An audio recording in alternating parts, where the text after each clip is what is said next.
हाय, नमस्कार दोस्तों। मैं हूँ अंशु झा और आप मेरे साथ सुन रहे हैं मेरी ही लिखी हुई कहानियाँ। और आज मैं आप लोगों को सुनाने वाली हूँ अनकही चाहत पार्ट 29। अरे बिटिया जल्दी उठ जाओ, देखो सब लोग आ गए हैं। जल्दी से नहाए धोए के तैयार हो जाओ। आज तुमको लावा भी भूजना है और हल्दी भी है। जल्दी तैयार हो जाओ, जल्दी जल्दी हाथ चलाओ।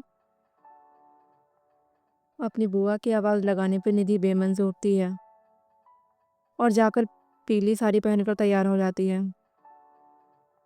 उसके अगल बगल के पड़ोसी रिश्तेदार सब आ गए थे। सब उसे लेकर आंगन में चले जाते हैं जहाँ पर एक मिट्टी का चूल्हा बना हुआ था। आओ, यहाँ बैठ जाओ, उसकी अपनी काकी बोलती है। वो निधि को चूल्हा के सामने बैठा देती है और चूल्हा का पूजा कर करके उसमें आग जलाकर उसमें धान का लावा जिससे चावल निकलते उसे भूजा जाता है। ये एक रस्म होती है।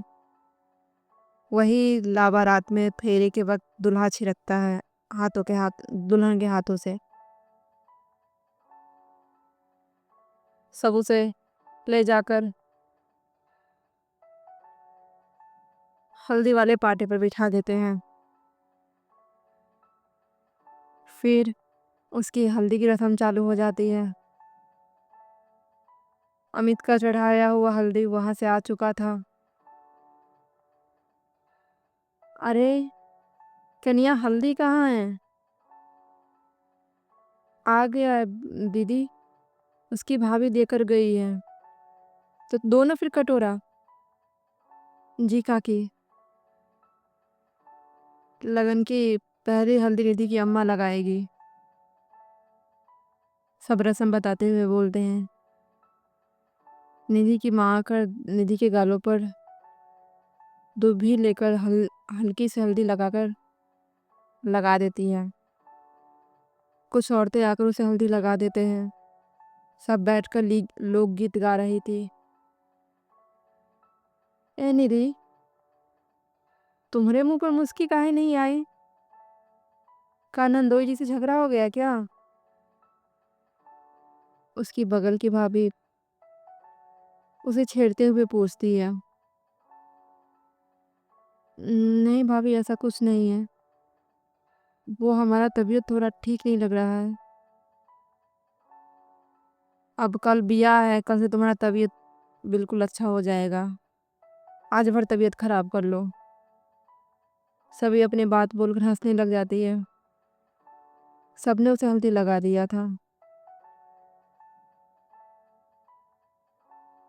निधि, अब तुम जाकर नहा लो। थोड़ी देर बाद ही मेहंदी है, उसी के हिसाब से कपड़े पहन लेना। आजकल तो फैशन चला हुआ है ना, हल्दी में पीला पहनने का, मेहंदी में हरा पहनने का। जो मन हो पहन लेना और श्रृंगार भी कर लेना। उसकी चाची कहती है। निधि उठकर अपने कमरे की तरफ चल देती है। सभी शाम की तैयारी में जुट जाती है। निधि को कोई उत्साह नहीं था। उसे पढ़ लिख कर कुछ बनना था और यहाँ वो शादी करके दुल्हन बन रही थी। शाम में वो वैसे ही बैठी हुई थी और उसकी भाभी आकर उसे तैयार करके नीचे लेकर आती है। आओ, मेहंदी लगाओ। लगन की पहली मेहंदी ससुराल से आती है। मेहंदी की ससुराल से मेहंदी आ गया? हाँ काकी, हल्दी के साथ मेहंदी भी आ गया था। फिर लगन की मेहंदी चाची लगा ही दो। निधि की चाची आकर निधि के हाथों पर एक टीका लगा देती है। निधि गौर से अपने हाथों को देखती है। जिस हाथ से वो कलम पकड़ कर लिखना चाहती थी, पढ़ लिख कर कुछ बनना चाहती थी, उसी के हाथ में आज मेहंदी लग के आज उसके हाथों की सारी लकीरें मिट जाती है मेहंदी के पीछे। उसकी आंखों से बुन टपकते हुए हाथों पर गिर जाता है। तुम रो काहे रही हो? कुछ नहीं चाची। देखो निधि, वहां पर तुमको किसी चीज की कोई कमी नहीं होगी। इसीलिए ऐसे लगन के समय में आंसू नहीं बहाते हैं। चुप हो जाओ। जी। ये सब क्या है निधि? एक लड़की वहां आकर तेज आवाज में बोलती है। वो निधि के हम उम्र ही था। सोनाली तुम? हाँ हम। और ये क्या है? तुम शादी कर रही हो? इतनी जल्दी शादी क्यों कर रही हो? वो शहर में पढ़ती थी, इसलिए वो बिल्कुल हिंदी बोलती थी।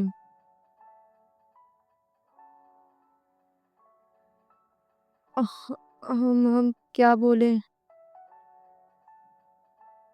निधि को समझ नहीं आ रहा था। ये सब क्या है मम्मी? और चाची ये सब क्या? आप क्यों इसकी शादी करवा रही हो? और तू शादी कर रही, तूने मुझे इन्फॉर्म तक नहीं किया।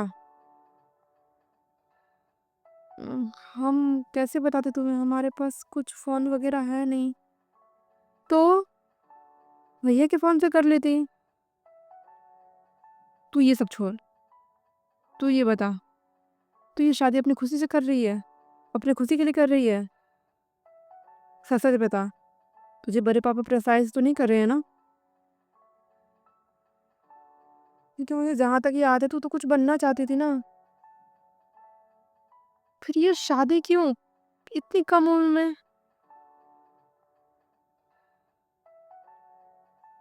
वो परेशान थी निधि को लेकर। सब निधि को ही देख रहे थे कि वो क्या बोलेगी। उसका एक मन होता है कि सब कुछ सोनाली को बता देने का, क्योंकि वही उसे इस सारी छुटकारा दिला सकती थी। लेकिन फिर अपने पापा का शक्ल देखकर उसे याद आता है, अगर अब वो इस शादी से भागती है या कहीं जाती है तो सबसे ज़्यादा बदनामी एक पिता की होती है। और क्या इज्जत रह जाएगी गांव में? पहले ही वो बदनामी कराकर बहुत दुखी कर चुकी थी। अब और नहीं उनके नसीब में दुख भर सकती थी। अपने आँखों को, अपने आंसुओं को अपने अंदर ही दबा लेती है, अपने भावनाओं को मन में काबू कर लेती है और मुस्कुरा उठती है। शोना, हम ये शादी अपनी खुशी से कर रहे हैं। और कुछ बनने का क्या है? वो तो हम शादी के बाद भी पढ़कर बन जाएंगे ना। तू जल्दी से कपड़े बदल के आ जा। हमारी शादी में जीन्स पैंट पहनकर घूमेगी? सोनाली को निधि की बातों पर विश्वास नहीं हो रहा था। तू बोल रही है तो ठीक ही बोल रही होगी। लेकिन यार इतनी जल्दी शादी? क्या इतनी जल्दी शादी? हमारे यहाँ पर तो ऐसे ही होते हैं ना। चलो जाओ, तुम तैयार होकर आ जाओ। निधि, अगर तू इस शादी से खुश नहीं है तो हम दोनों यहाँ से प्लान बनाकर भाग जाएंगे। वो गले मिलते हुए निधि के कानों में बोलती है। नहीं सोना, इसकी जरूरत नहीं पड़ेगी। हम बहुत खुश हैं। तो ये इतनी जल्दी शादी क्यों कर रही है यार? अभी तो मौज मस्ती का टाइम था। सोनाली, बहुत हो गया बतंगर। अब जाकर कपड़े बदल लो। ठीक है, मैं जा रही हूँ, चेंज करके आ रही हूँ। वो निधि को देखते हुए अपने कमरे की तरफ चली जाती है। सब उसे आकर मेहंदी लगा देते हैं। गांव में एक लड़की को अच्छा मेहंदी लगाना आता था। वो आकर उसे पूरे हाथों में उसकी मेहंदी रचा देती है। सोनाली भी अच्छे से इंजॉय करने लग जाती है और निधि को हंसाने की कोशिश करती है, क्योंकि उसे लग रहा था निधि कहीं ना कहीं दुखी है इस शादी से। लेकिन वो भी एक लड़की थी, बेचारी कर भी क्या सकती थी। जब निधि इस शादी से पीछे हटना नहीं चाहती है तो वो क्या ही कर सकती है। चलो ये सब खत्म करो, आओ खाना खिला देते हैं। निधि की माँ उसे कमरे में लेकर जाती है और अपने हाथों से खाना खिलाने लग जाती है। खिलाते खिलाते उनकी आंखों से भी आंसू टपकने लग जाते हैं। क्या हुआ अम्मा, रो क्यों रही हो? तुम ऐसे रहोगी तो हम अपने आप को कैसे रोकेंगे? क्या पता कल के बाद हम तुमको खिला पाए कि नहीं। अपनी माँ की बातें सुनकर निधि का भी गला भर जाता है और वो भी गले लग कर रोने लग जाती है।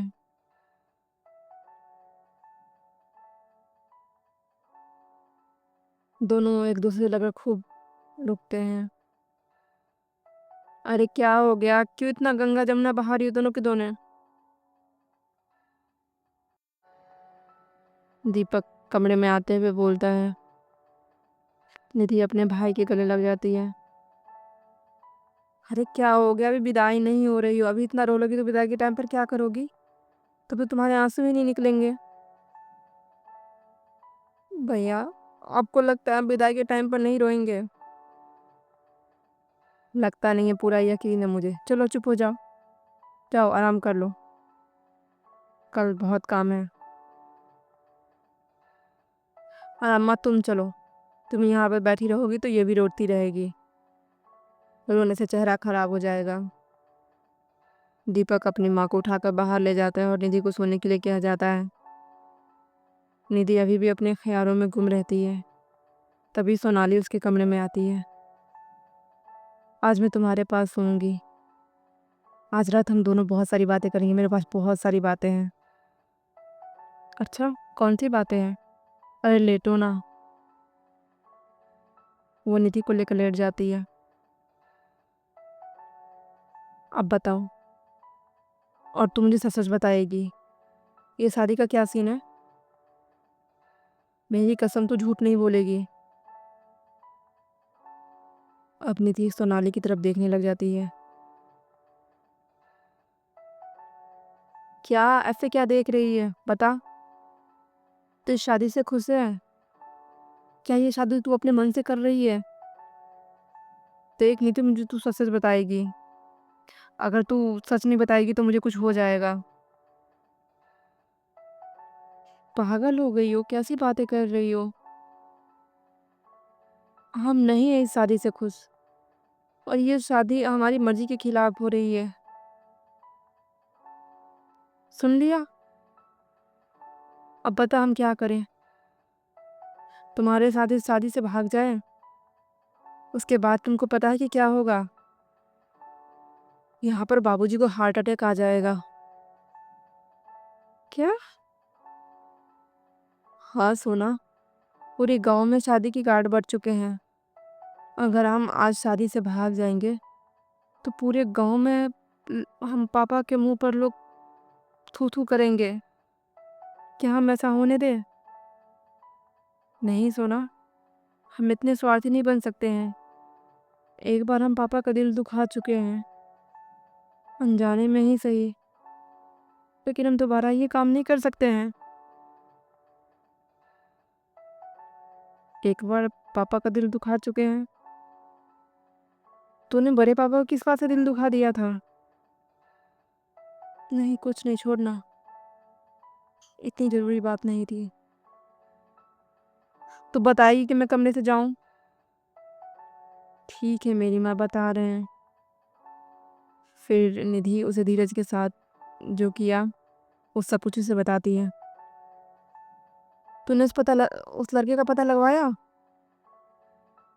हाँ निधि, पता करने की कोशिश की थी, लेकिन वो अगले दिन ही शहर चला गया, जयराज हमें बता रहा था। इसलिए हम इसलिए हम उसको कभी खोज ही नहीं पाए। पता नहीं कहाँ हमारी ज़िंदगी में तूफान मचा कर चला गया। हम फिर बताओ क्या करें? इसलिए हम ये सब कर रहे हैं। हम और पापा के साथ बुरा नहीं करेंगे। तुम्हें इस सब पर ध्यान मत दो और अपने पढ़ाई पर ध्यान दो। रात बहुत होगी है, सो जाओ। निधि मेरी बात सुनना, मेरे पास एक प्लान है।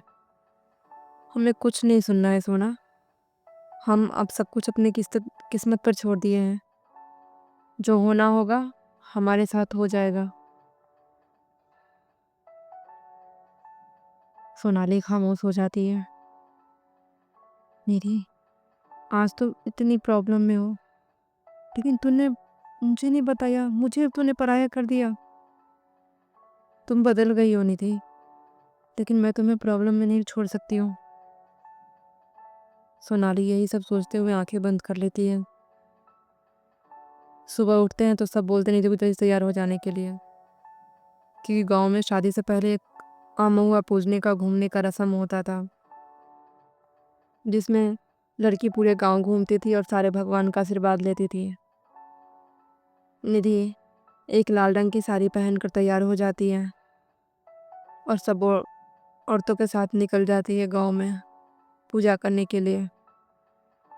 घूमते घूमते शाम हो जाती है, तभी कुछ औरतें आकर निधि को सुहाग की निशानियां, पायल और बिछुआ पहना जाती है, हाथों में लाख की चूड़ी पहना देते हैं।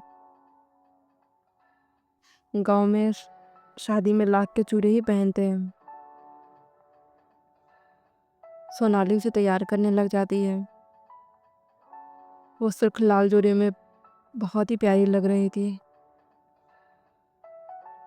उसी समय निधि के पापा, भैया और चाचा, कुछ रिश्तेदार मिलकर अमित के घर पहुंच जाते हैं शगुन लेकर। उनके वहाँ शगुन का रस्म होता था, जिसमें निधि के भाई लड़के को अंगूठी, चैन, ब्रेसलेट सब पहनाते थे और नए कपड़े देकर फल मिठाई देकर आते थे। फिर लड़के के हाथ पर पान सुपारी पैसा देकर उन्हें विदा करके अपने घर बारात लेकर आते थे। ये सारी रस्में हो गई थी, सब निकल गए थे। बस निधि का भाई दीपक ही वहीं पर रहता है, क्योंकि उसे ही लेकर आना था लड़के को।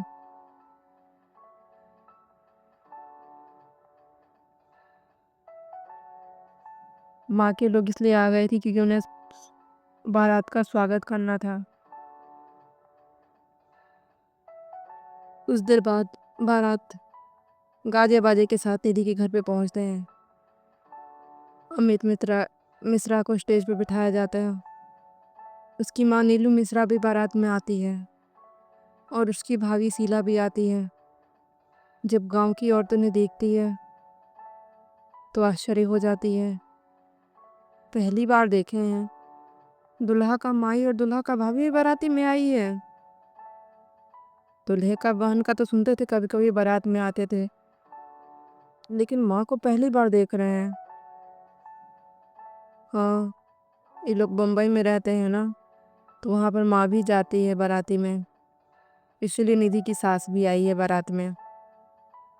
दूसरी औरत बोलती है, काकी निधि का दूल्हा कितना सुंदर है ना, कितना लंबा है ना, और गोर तो बिल्कुल दूध की तरह है। निधि और इसकी जोड़ी खूब जमेगा। सच में अमित था बहुत सुंदर, 6 फीट लंबा, दूध सा गोरा, भूरी आंखें। तभी तो उसे कोई भी एक नजर में पसंद कर लेता था। और ऋषो भी इतना सुंदर था उसकी वजह से ही। चलो चलो, जयमाला का समय हो गया है। अमित स्टेज पर ही बैठा हुआ रहता है। निधि को सब लेकर स्टेज पर पहुंच जाते हैं। निधि एक नज़र अमित को देखती तक नहीं है। उसके हाथों में सोनाली जयमाला पकड़ा देती है और वो उसके कानों में कहती है, निधि अभी भी सोच ले, टाइम है। वो कुछ नहीं बोलती है। उसे खामोश देखकर वो जयमाला देकर नीचे उतर जाती है। सब निधि को कहते हैं जयमाला पहनाने की। निधि अपने हाथों को उठाकर जयमाला पहनाने की कोशिश करती है, लेकिन अमित पीछे हट जाता है। निधि शर्म से हाथ नीचे कर लेती है। वहीं उसके नखरे देखकर नीलू मिश्रा को गुस्सा आ जाता है। पहली शादी हो जितनी नखरे दिखा रहा है, चुपचाप जल्दी जयमाला करो। ओके। वो निधि के सामने सर झुकाकर खड़ा हो जाता है। निधि इस बार जयमाला पहना देती है। अब तू भी पहना ना। नीलू मिश्रा अमित से बोलती तो अमित भी निधि को माला पहना देता है। सब लोग ताली बजाते हैं। तभी एक औरत आकर निधि के हाथ में मिठाई की थाली पकड़ा देती है और निधि से कहती है अपने दुल्हा को खिलाने के लिए। निधि उसमें से रसगुल्ला उठाकर अमित के मुंह की तरफ बढ़ा देती है। दोनों एक दूसरे को खिला देते हैं। चलो अब परिछन के लिए लेकर चलते हैं। सब दूल्हे को लेकर परिछन के लिए पहुंच जाते हैं। उसे तो इन रस्मों में कोई इंटरेस्टेड ही नहीं था, लेकिन जब अमित का ध्यान सोनाली पर जाता है तो उसकी आंखों में चमक उठती है। हाय, यहाँ तो साले भी बहुत जोरदार है। वो बढ़ चढ़कर रस्मों में हिस्सा ले रही थी। एक रस्म होता है जिसमें दूल्हे को उठा उठा कर 3 बार बिठाते हैं और पीछे से कुर्सी खींच लेते हैं। वही रस्में हो रही थी और वो खुशी खुशी कर रहा था। दीपक आकर अमित को आंगन तक लेकर जाता है। सारी रस्में हो जाती हैं। दोनों की शादी हो जाती है और निधि और अमित दोनों 7 जन्मों के बंधन में बंध जाते हैं। लेकिन ये बंधन 7 जन्म का था या 1 जन्म का था, ये अभी तक किसी को पता नहीं था। सुबह में जब सारी रस्में ख़त्म हो जाती है तो निधि को उठाकर सब लोग एक कमरे में लेकर जाते हैं जिसे कोबर घर कहते हैं, और वहाँ पर नई नवेली दूल्हा दुल्हन को छोड़ा जाता है कुछ देर के लिए। दोनों को कमरे में ले जाकर अंदर ले जाकर बाहर दरवाज़ा बंद कर देते हैं। निधि घबराई सी बैठ के कोने पर बैठ जाती है। अमित उसके पास जाकर बैठता है और उसके हाथ के ऊपर हाथ रखने वाला होता है कि निधि अपना हाथ पीछे खींच लेती है।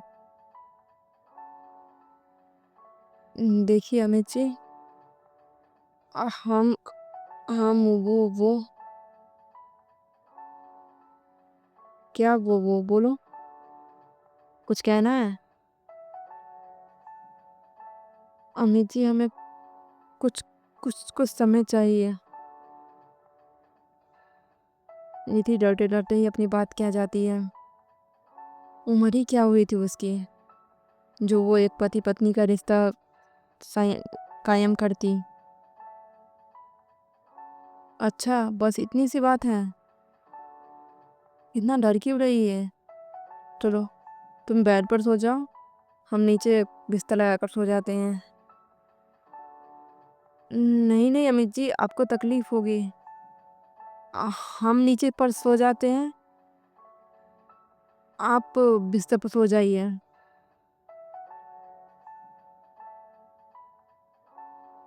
अमित आसानी से उसकी बात मान जाता है क्योंकि उसे तो कोई नीचे सोने का शौक नहीं था। निधि नीचे जाकर बिस्तर पर सो जाती है। आज खुशियाँ मना लो क्योंकि कल तुम मेरी बाहों में होगी।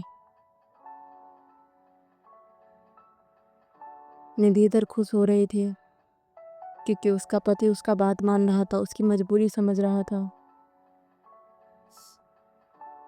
अगली सुबह सब उठते हैं। निधि की चाची उसे तैयार होने के लिए कहती है।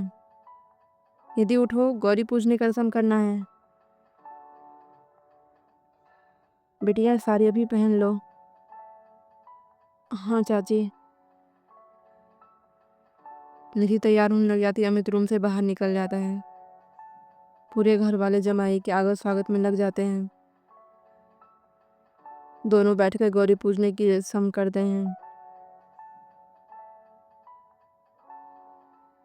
पूरे दिन रस्मों में ही बीत जाता है। दोपहर के समय अमित और निधि रूम में होते हैं। दोनों खामोशी से बैठे हुए थे। अमित को भी समझ नहीं आ रहा था कि कैसी बातों का शुरुआत करें। तुमने पैकिंग कर लिया? जी हाँ। हाँ तुम? नहीं, हम पैकिंग नहीं किए हैं। तो कब करोगे? परसों फ्लाइट है हमारी, और तुम अभी तक सामान नहीं पैक की हो? जल्दी से अपना सामान पैक कर लेना। ठीक है, हम कर लेंगे। जितना अमित उससे पूछता था वो उतना ही जवाब देती थी, और उसकी खामोशी अमित को और अच्छी लगती थी। शाम में फिर से रस्में होती है। निधि की चाची बताती कि कल विदाई की रस्म होगी। आज भर अमित यहाँ पर रुकने वाला था और कल वो दोपहर के समय यहाँ से जाता और शाम के समय में वहाँ से आरती करवाकर वापस आता और फिर निधि को लेकर ससुराल जाता। ये सारी रस्में करनी थी। अमित ये सब सुन के खुश हो रहा था। रात में दोनों सोने जा रही थी, तभी सोनालिया का गेट खटखटाती है। निधि जाकर दरवाज़ा खोलती है। वो मम्मी तुम दोनों के लिए दूध भेजी है।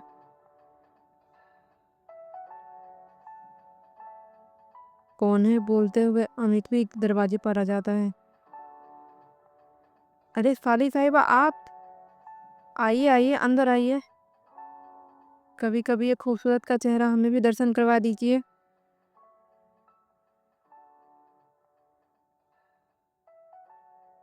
अमित की बात सुनकर सोनाली खींच उठती है। अरे अरे, गुस्सा मत होइए, हमारा रिश्ता तो जिया साली का है ना। नहीं नहीं जीजा जी, यहाँ ये चालाकी हमारे साथ मत कीजिएगा। मैं सीधी साधी निरी नहीं हूँ जो आपकी मीठी बातें सुनकर आपके झांसे में आ जाऊंगी। मैं वो चिड़िया हूँ जो किसी के हाथ नहीं आती हूँ और अपना रास्ता खुद बनाती हूँ। टेक केयर जीजा जी। सोना, ये क्या बात करने का तरीका है? वो बस तुमसे मजाक ही तो कर रहे हैं। अरे निधि, तो मैं भी तो मजाक ही कर रही हूँ। क्या जीजा जी, मैंने मजाक ही किया है ना। हाँ हाँ, मजाक ही करनी थी, तुम इतनी सीरियस मत हो। ओके बाय, चलिए मैं जाती हूँ। निधि इससे कहते मुझसे दूर रहने के लिए। सोनाली निधि से गले मिलते हुए कानों में बोलते हुए वहां से चली जाती है। वो माफ कर दीजिए अमित जी, उसे थोड़ा गुस्सा ज़्यादा आता है। वो हमेशा ही लड़कों से चिढ़ती है। हम उसकी तरफ से माफ़ी मांगते हैं। सोनाली का इस तरह से बात करना निधि को खराब लग जाता है। कोई बात नहीं, चलो सोते हैं। अमित अंदर की तरफ बढ़ जाता है। मेरी भी दूध का गिलास लिए हुए अंदर आ जाती है। हम अभी आते हैं। निधि कपड़े बदलने के लिए बाथरूम में चली जाती है। उसके जाने के बाद अमित इधर उधर देखता है और दूध में कुछ बोरियां मिला देता है। निधि कुछ ही देर में बाथरूम से वापस आ जाती है। मैंने अपना दूध पी लिया है, तुम भी अपना पी लो। हम दूध नहीं पीते हैं। अरे पी लो, नहीं पियोगी तो तुम्हारे पेरेंट्स को बुरा लग जाएगा ना। पी लो, इतनी कमज़ोर हो, दूध पी लो और सो जाओ आराम से। अमित इतने प्यार से बोलता है कि निधि दूध का गिलास उठाकर पी लेती है और जाकर अपने नीचे बिस्तर पर सो जाती है। निधि थोड़ी ही देर में नींद की आगोश में चली जाती है, लेकिन अमित की आंखों से नींद कोसों दूर था। वो मन ही मन खुश हो रहा था। थैंक यू सादी साहिबा, आज आपकी वजह से मेरा काम आसान हो गया। निधि को सोए हुए देखकर वो उठकर निधि के पास जाता है। निधि को जी भर के निहारता है और उसे प्यार से गोद में उठाकर बिस्तर पर लेकर आता है और बड़े ही प्यार से उसके साड़ी के पिन को खोल देता है। निधि बेहोश थी। उसके ऊपर उस दवाई का असर हो चुका था, इसलिए उसे कुछ होश ही नहीं था कि उसके साथ क्या हो रहा है। अगली सुबह जब उसकी आंखें खुलती हैं तो वो अपने बगल में सोए हुए अमित को देखती है। एकदम से उसे झटका लगता है। वो खुद कर देखती है तो उसके जिस्म पर कोई कपड़ा नहीं होता है। एकदम से वो पैनिक हो जाती है और वो बाथरूम की तरफ भागती है। समझ नहीं आ रहा था कि उसके साथ क्या हो रहा है। बस अपने नसीब पर आंसू बहाती है। आज उसकी जो एक बची हुई आबरू थी वो भी तार-तार हो गई थी और वो कुछ नहीं कर पाई थी। आज भी बस उस लड़के को ही कोस रही थी जिस लड़के की वजह से उसे अमित जैसे राक्षस से शादी करनी पड़ी थी। रो धोकर खुद को मजबूत करके बाथरूम से नहाकर निकलती है। तब तक अमित भी उठ चुका था। क्यों किया आपने ऐसा? कहा किया है मैंने? ज़्यादा मत बनिए आप। आप अच्छी तरह समझते हैं कि हम किस बारे में बात कर रहे हैं। आपको अच्छी तरह से पता था ना? हम आपसे थोड़ा समय मांगे थे और आपने। अच्छा तो तुम कल रात के बारे में बात कर रही हो। वो तो हमारे बीच आज न कल होना ही वाला था, तो आज ही सही। क्यों? तुम्हें मज़ा नहीं आया? अगली बार तुम होश में रहोगी ना तब करेंगे। अच्छा प्लान है ना? छी, कितनी घटिया सोच है आपकी। हमने आपसे थोड़ा सा समय ही तो मांगा था। हम भागे थोड़ी ना जा रहे थे कि आपको हमें बेहोश करना पड़ा। वो सब करने के लिए तो आप इतने नीची सोच के कैसे हो सकते हैं अमित जी? तुम तो नहीं भाग लेकिन मैं तो भाग जाऊंगा ना। अमित का नहीं मन बोलता है। Okay okay, I am sorry. Relax, this is common. Her married couple के बीच में होता है। इसमें हाइपर होने वाली कौन सी बात है? तुम बैठो, मैं फ्रेश होकर आता हूँ। निधि अमित का चेहरा देखने लग जाती है जिसके चेहरे पर कोई अफसोस नहीं था। निधि वहीं बैठकर आंसू बहाने लग जाती है क्योंकि इसके अलावा तो कुछ कर भी तो नहीं सकती थी। किसे बताएगी कि उसके पति ने उसका बलात्कार किया है। और 90% अरेंज मैरिज में यही होता है। हमेशा पति फोर्स मैरिज रिलेशन ही बनाता है और निधि उसी का शिकार हुई थी। बस वो होश में नहीं थी। हर महादेव। तो आज का भाग यही ख़त्म होता है। मिलते हैं जल्दी नए भाग के साथ। आप लोग बोलते हैं रोज़ भाग डालिए लेकिन कहानी पे व्यूज़ नहीं आ रहे हैं और ऐसे व्यूज़ ना आते हुए देखकर मेरा मन लिखने का नहीं, मतलब ऑडियो रिकॉर्ड करने का नहीं होता है। इसलिए पार्ट इतने लेट आते हैं। अगर आप लोगों को कहानी अच्छी लगी तो चैनल को लाइक कीजिए, सब्सक्राइब कीजिए और दोस्तों को साथ शेयर बिल्कुल कीजिए। तभी तो मेरे चैनल पे व्यूज़ बढ़ेंगे और मैं हर रोज़ कहानी डालूँगी। Thank you so much.